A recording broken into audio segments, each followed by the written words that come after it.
അതിനെന്താ മാത്തേ, നമുക്ക് ഒരുമിച്ച് പോകാം പ്രസംഗത്തിന്. തീ കത്തിക്കാം, തീ കത്തിക്കാം, സ്വർഗീയ രാജാവിൻ തീ കത്തിക്കാം. നീ ഇവിടെ പാട്ടും പാടി തീയും കത്തിച്ചിരുന്നാൽ പണി തീരുമോ? മറന്നുപോയോ, ഇന്നലെ നമ്മൾ യേശുവിനെ ഇവിടെ ഡിന്നറിന് ക്ഷണിച്ചിരിക്കുന്നത്? അപ്പോൾ ഞാനും കൂടെ വന്നാൽ എങ്ങനെയാ? ഒരു 10-25 കൂട്ടം കറിയെങ്കിലും ഒരുക്കണ്ടേ? സ്റ്റാർട്ടർ വേണം, വെൽക്കം ഡ്രിങ്ക് വേണം, അപ്പം വേണം, ഫിഷ് മോളി വേണം, ഐസ്ക്രീം വേണം, അങ്ങനെ എന്തൊക്കെ ഒരുക്കിയാലോ? മാത്തേ, നമ്മൾ യേശുവിനെ അല്ലേ ഡിന്നറിന് ക്ഷണിച്ചിരിക്കുന്നത്. യേശുവിന് 10-25 കൂട്ടം കറികളൊന്നും വേണ്ട. നിനക്കറിയില്ലേ, അപ്പവും മീനുമാണ് ഗുരുവിന് ഏറെ ഇഷ്ടം. കുറച്ച് അത്തിപ്പഴം കൂടെ ഉണ്ടെങ്കിൽ ഏറെ സന്തോഷമാവും. ലാസറച്ചാൻ എങ്ങോട്ടാ പോണേ? യേശുവിന്റെ പ്രസംഗം ഇവിടെ ഗലീലക്കരയ്ക്കടുത്ത് നടക്കുന്നത് നീ മറന്നുപോയോ? വളരെ അത്ഭുതങ്ങളും രോഗശാന്തിയും അവിടെ നടക്കുന്നു. അന്ധർ കാണുന്നു, മുടന്തർ നടക്കുന്നു, വ്യാധികൾ മാറുന്നു. വളരെ അനുഗ്രഹിക്കപ്പെട്ട ദിനങ്ങളാണ് കടന്നുപോയിക്കൊണ്ടിരിക്കുന്നത്. ലാസറച്ചായ, എനിക്ക് വരണമെന്നുണ്ട്. പക്ഷേ യേശുവിനെ ഇന്ന് ഡിന്നറിന് വിളിച്ചിരിക്കുന്ന കാര്യം മറന്നുപോയോ?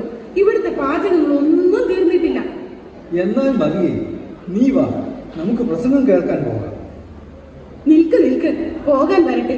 ഈ ലിസ്റ്റിലുള്ള സാധനങ്ങൾ കൂടി മേടിച്ചുകൊണ്ട് വേണം വരാൻ.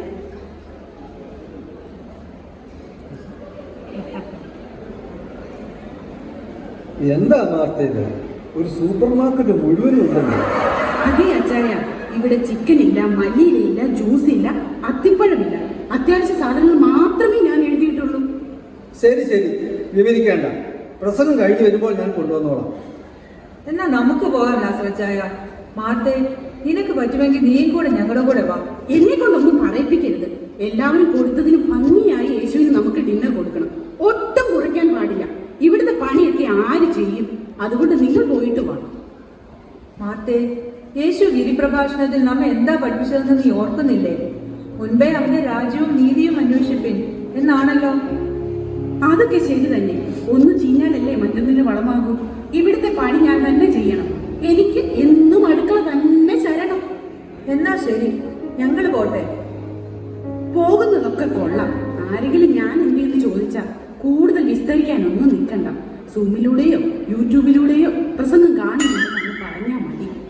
ഓ ശരി ശരി. പിന്നെ സൂം എടുക്കുന്നവരോട് പറയണം, അവിടുത്തെ ഓഡിയൻസിനെ ഒന്നും കാണിക്കണ്ട, യേശുവിനെ മാത്രം കാണിച്ചാൽ മതിയെന്ന് കേട്ടോ. പിന്നെ മറിയേ, അവിടെ അത്ഭുതങ്ങൾ വല്ലതും നടന്നാൽ നീ അപ്പൊ തന്നെ ഇൻസ്റ്റാഗ്രാമിലോ ഫേസ്ബുക്കിലോ പോസ്റ്റ് ചെയ്തേക്കണേ.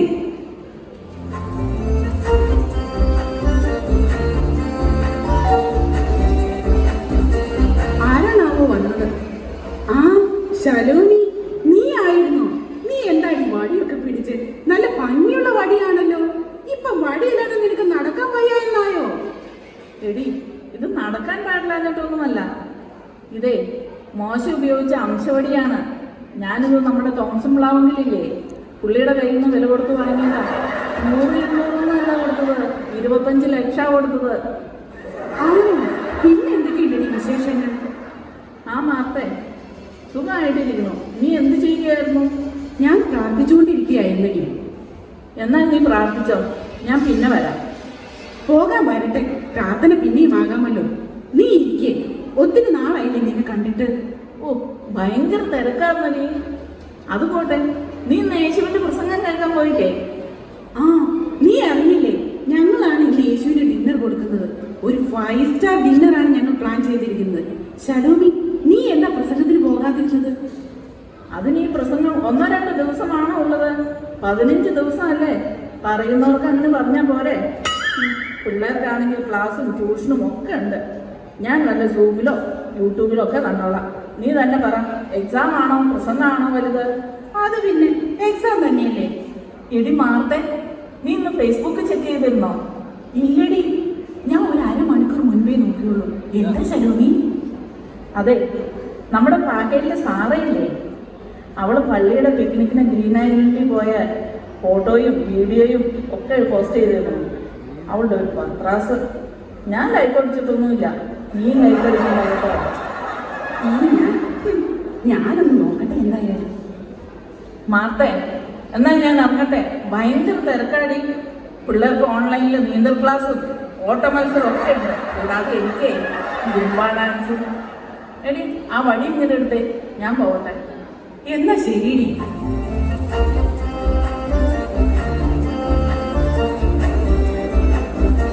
ചെറിയ സ്ക്രീനിൽ നോക്കിയിട്ട് ഒന്നും കാണുന്നില്ല. ഐപാഡ് എടുക്കാം, അതായത് വലിയ സ്ക്രീനാണല്ലോ. ഓ, പള്ളിയുടെ ഫുഡ് ഫെസ്റ്റ് ആണല്ലോ. Food fest 2024. നമ്മുടെ പൗലോച്ചാന്റെ ബർത്ത്ഡേ ആണല്ലോ. ഇവനൊക്കെ ഏത് നേരം പോസ്റ്റ് ഇടാനേ നേരമുള്ളൂ. എന്തായാലും ഒരു ടെസ്റ്റ് ഹാപ്പി ബർത്ത്ഡേ. ഓ, സാറിയുടെ വെഡിങ് ആനിവേഴ്സറിയോ? 15 വർഷമായോ? കണ്ട അവക്കൊന്നും പ്രായം തോന്നില്ല കേട്ടോ. അവിടെ വീട്ടിലാണെങ്കിൽ എന്നും അടങ്ങും. എന്റെ വീട് ഒരു വിഷയമില്ല. Happy anniversary. അയ്യോ, സമയം പോയല്ലോ. ഈ ഫേസ്ബുക്കിൽ നോക്കിയിരുന്ന സമയം പോകുന്നതേ അറിയില്ല. ഇത് പണിയൊന്നും തീർന്നിട്ടുമില്ല.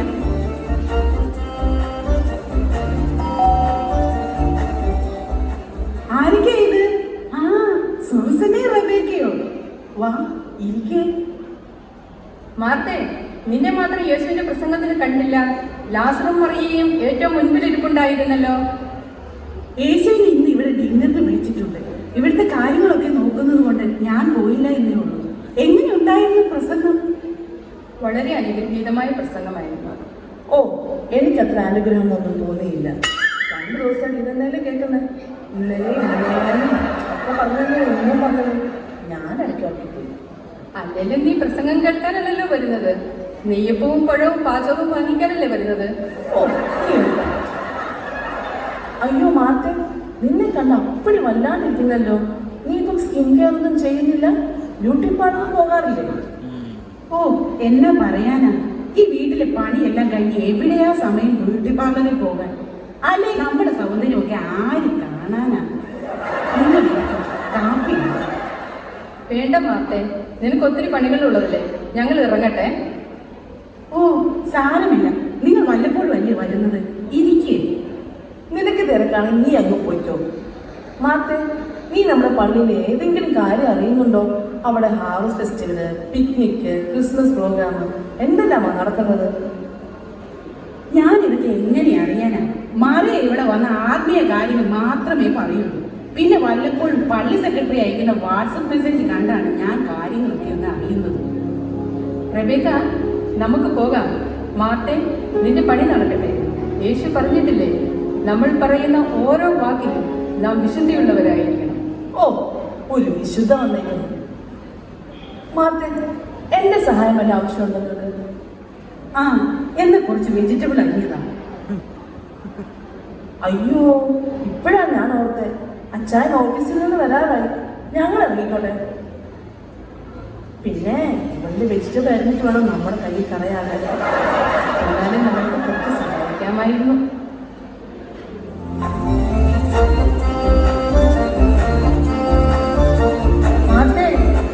പണിയെല്ലാം എന്തായി? കഴിഞ്ഞോ? മറിയേ, എന്ന് പറയാനാ, ഒന്നും കഴിഞ്ഞിട്ടില്ല. സമയം പോയത് അറിഞ്ഞില്ല. ഏതായാലും നീയും എത്തിയല്ലോ. നമുക്ക് ഒരുമിച്ച് പണി തീർക്കാം. വേഗമാകട്ടെ. ലാസറച്ചായ, ഞാൻ തന്ന ലിസ്റ്റിലെ സാധനങ്ങളൊക്കെ കിട്ടിയോ? ആ, നീ നോക്ക്, എല്ലാം ഇതിലുണ്ട്. എന്റെ മാർത്തേ, എനിക്ക് അപ്പോഴേ അറിയാമായിരുന്നു നീ യൂട്യൂബും ഫേസ്ബുക്കും നോക്കി സമയം കളഞ്ഞുകൊണ്ടിരിക്കുമെന്ന്. സമയം തർക്കത്തിൽ ഉപയോഗിക്കാൻ യേശു നമ്മെ പഠിപ്പിച്ചത് നീ മറന്നുപോയോ? ദേ മറിയേ, നീ അധികം വിശുദ്ധയാകൊന്നും വേണ്ട. ഈ നാട്ടിലുള്ളവർക്ക് എല്ലാം അറിയാം ഇവിടെ ആരും ജോലി ചെയ്യുന്നതെന്ന്. പെട്ടെന്ന് അങ്ങോട്ട് കട്ട് ചെയ്യും. ഇവളുമാരെ കൊണ്ട് ഒന്നും നടക്കുമെന്ന് തോന്നുന്നില്ല. മിക്കവാറും വഴി ഓർഡർ ചെയ്യേണ്ടി വരുമായിരുന്നു.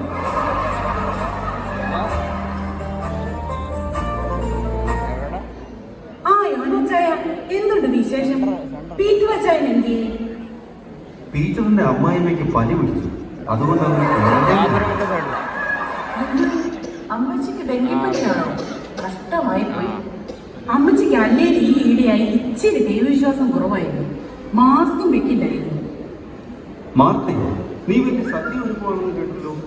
ഈ വീടെന്താ ഒരു വൃത്തിയുമില്ലാതെ കിടക്കുന്നേ? ഈ യോനച്ചായന്റെ ഒരു കാര്യം, എന്റെ വീട്ടിൽ വന്നിട്ട് എന്നെ കുറ്റം പറയുകയാണ്. ഇവിടെ ഞാൻ മാത്രമല്ലേ പണിയെടുക്കാനുള്ളൂ എന്ന് അറിയില്ലേ? ഇവിടെ എല്ലാവരും പ്രാർത്ഥനക്കാരാ.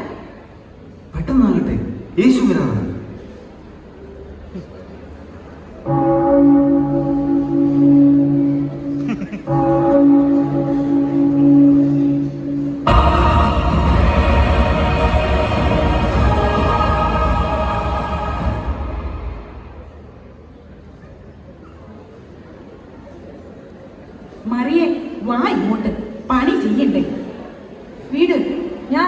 യേശുവിന്റെ അടുക്കൽ ഇരിക്കട്ടെ. ഇങ്ങോട്ട് വരാനല്ലേ പറഞ്ഞത്? ഗുരു, ഞാൻ ഇവിടെ ഒറ്റയ്ക്ക് കഷ്ടപ്പെടുന്നത് കണ്ടിട്ട് അങ്ങേക്ക് ഒരു വിഷമവും തോന്നുന്നില്ല. എന്നെ സഹായിക്കാൻ ഇവിടുന്ന് മറിയോട് ഒന്ന് പറഞ്ഞാലും.